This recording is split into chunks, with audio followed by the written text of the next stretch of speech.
Hi there, I'm Coach Kenneth. And I'm Coach Victoria. And in this video, we're going to be talking to you about feeling numb in no contact. This is like when you sleep on your side and your arm starts to feel all tingly. That actually happened to me today. Actually, and somebody told me that they were feeling numb about their breakup just yesterday. Yeah. It's normal. When you're going through so many different emotions, a lot of times you are just very depressed about the situation and you can't get out of this cycle of thoughts and feelings in your mind. And a lot of that is guilt, right? I think there's so much guilt that we have. Like, if I had only been better in this relationship, we would still be together. Yeah. And you lose all motivation because you keep thinking about the what ifs, what if I did this, what if I did that you feel immobilized. Yeah. Yeah. And it can be really overwhelming. That type of numbness can really be a defense mechanism where you start to really close in on yourself. And it's this kind of suppression because the emotions are so intense and so heavy, where just feeling nothing at all is, what your body resorts to and what your mind resorts to. Yeah, it seems like it's probably some kind of biological function to keep people going through such a difficult time. Yeah. And it can be hard going through this feeling when you're in no contact, because on one end, you're not going through the throwing up, screaming, crying, diarrhea, not being able to sleep, and all of those symptoms as intensely anymore. But there's just this kind of lingering not being able to feel as happy, this lingering depression that's kind of there. You can be confused. Am I really moving on? Am I not? And it's different from true healing in the sense that true healing really is more about acceptance.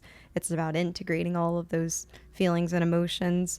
There's a different lightness and calmness that comes with acceptance that you don't get when you're feeling just numbed out and exhausted from the breakup. Getting to a place of acceptance isn't easy, to that place where you're just like, I'm okay if they don't come back. It takes a long time to get there. And I know, and I talked to you guys, I just did a call with somebody a couple days ago, and they broke up 6 months ago, and he's really struggling with the breakup, even though they've had a couple of breakups together. This is a guy that's been a fan of the channel for many years. We did coachings years ago with a different breakup. And so he knows a lot of this stuff already. But he said to me that he was feeling numb over this. And, he was really beating himself up. But I kept trying to get him to look closer at his ex's mental health and how she wasn't very stable. And she was still really young and trying to figure out herself and her life. And, it wasn't so much about him doing anything wrong. But there were things that happened in that relationship that he was beating himself up over. Yeah, it can be tough. And I think during no contact, there can be this kind of false progress as you're trying not to beat yourself up. You're trying to push through. You're trying to do the work. You're trying to keep yourself distracted, working at your job. You're becoming a little bit more functional on paper. But there could still be that little lingering grief that's going on there. And a lot of what could be happening is a lot of bypassing that grief. It's kind of like just barely surviving rather than actually reflecting and processing through that grief and allowing yourself to feel that. Yep. And sometimes you'll make progress and then you'll see some kind of update or hear some kind of update about your ex. And it can make you feel like the breakup just happened. And it's like, what? I was doing good. Yeah. And now all of a sudden I'm back to the day that it happened. And it's a horrible feeling to just feel like all that progress is lost. Yeah. But these things happen to just about everybody in their breakup. So it's a normal thing to experience. Yeah. And I want to add that breakups can be traumatic. If you've been blindsided, if your world has been turned upside down, breakups can absolutely be traumatic. And if you've had abandonment issues from childhood and abandonment trauma from childhood, breakups can awaken that. And so that feeling of being frozen, that autonomic response of freeze, can show up in no contact and in a breakup where you do feel kind of paralyzed. You feel like there's not much to do. There's that underlying depression just kind of froze in there. So we figured we would talk about this because this is something that we see in clients.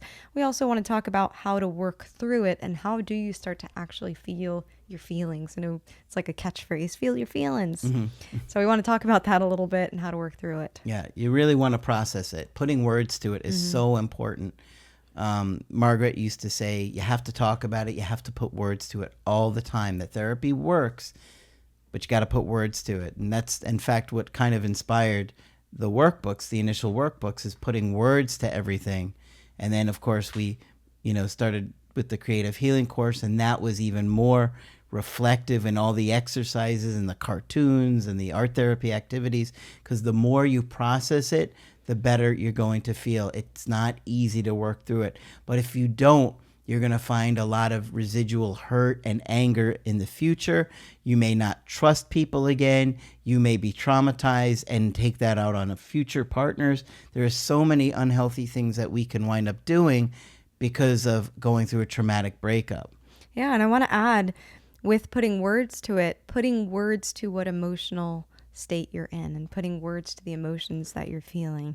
Many of you are great at putting words on analytics. Let's analyze the situation. I think this is happening. I'm going to try to predict this and that and tell the future and, regurgitate the past. And there's not so much putting words to the feelings that are happening now, things that are going on now. I had a woman yesterday who was really impressed me with all her knowledge of the technical terms and the psychology terms, the activation and this and that. And I was like, okay, you are really on it. You've really been researching this, but she still has to process the other components of it, of how she feels about the situation and how hurt she was. And what I find sometimes with super analytical clients, and I see this in myself sometimes too, especially if there's a client who's really cerebral and a lot of maybe a coaching call is, spent on trying to figure out what the situation is. Many times, especially when they're ready and open for it towards the end of session, there's this moment of, yeah, but how are you doing? And that's where you could really see the release and the breakdown. And it goes from, somebody who had so many words to say about like the whole process of things to where it's just pure emotional expression and like a breakdown in tears or, you see that.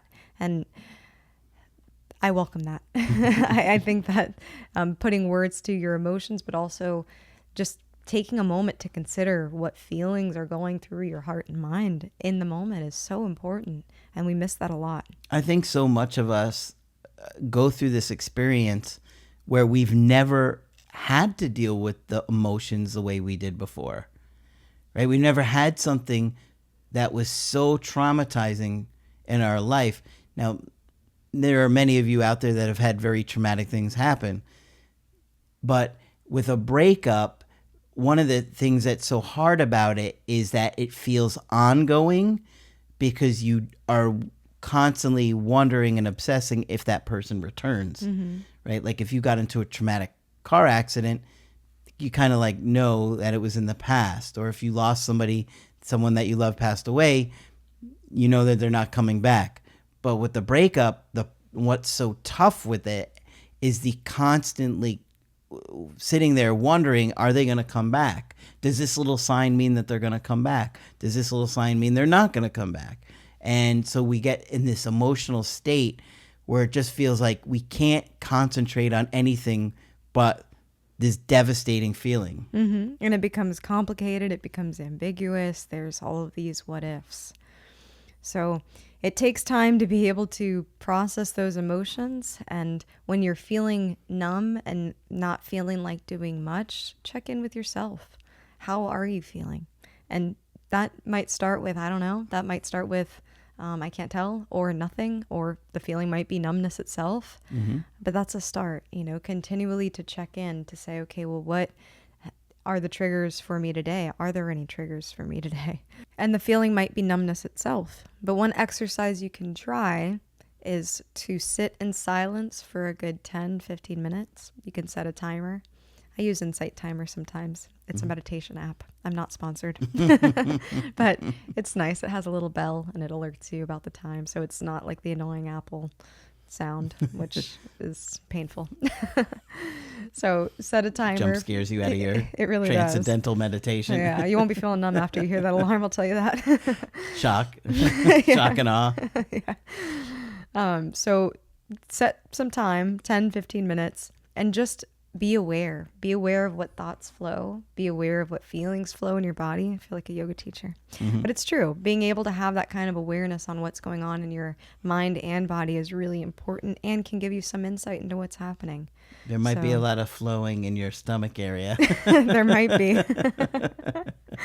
A lot of times there are loads of emotions underneath that numbness that are just wanting to be accessed, right? But it's hard to. And it can be overwhelming because sometimes we feel like, man, if I open up this can of worms, it's going to be all or nothing. I'm going to be back to the beginning, like just going back to week 1 where I'm feeling devastated again. But it doesn't have to be like that. You know, there's an example or a metaphor that somebody told me once about therapy. It's kind of like you have a closet full of crumpled pieces of paper, and therapy is the process of opening up the door, taking out each paper and unfolding them one by one. So working out, okay, what is the most present emotion that's coming to mind? What's the most reoccurring thought today? And taking it step by step.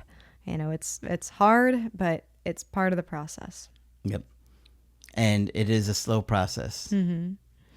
So healing isn't about rushing to the finish line. It's about learning how to self-soothe even through the numbness, which can be hard sometimes. We know that low motivation and just kind of barely surviving, just kind of being there, can be a really difficult state to be in. We always encourage you to talk to a local therapist. Of course, we're here for coaching if you need that kind of support. And Margaret would tell you to get evaluated by a psychiatrist, because even if it's temporary, something that a psychiatrist gives you might help you stay calm and through a very difficult time where you're depressed. So consider it. I know a lot of people see it as something negative, but if you have an option to help you through a difficult time, you know, I think it's something you want to consider at least. Right. You want to be able to look at what medical professionals can help you and see their area of expertise, see if there's something that can help. It's normal to feel numb, and it's normal to really struggle with your emotions every day. But you got to do your best to put words to it and process and get to a good place. You know, maybe it's meditating, going for walks, listening to music, talking to friends, talking to a therapist. Whatever you can do to get you through a difficult time will push you through and get you out of it faster than if you're not making any effort, right? And something else Margaret would say is get angry. Yeah. Margaret would say get pissed off. Anger is energy, and our emotions can harness energy. So when we start to tap into that, then we become a little bit more motivated. Yep. Anger can be very helpful. Yeah. Okay. Hopefully this one's been helpful to you. If you'd like to get our help personally, you could do that on my website, askcraig.net. I do email coaching and I do Zoom calls. Coach Victoria is also available for Zoom calls. I'm here whenever you'd like to chat. Just click on her name at the top of the website to schedule with her. That's it for this video. I'm Coach Craig Kenneth. And I'm Coach Victoria. And we will talk with you soon.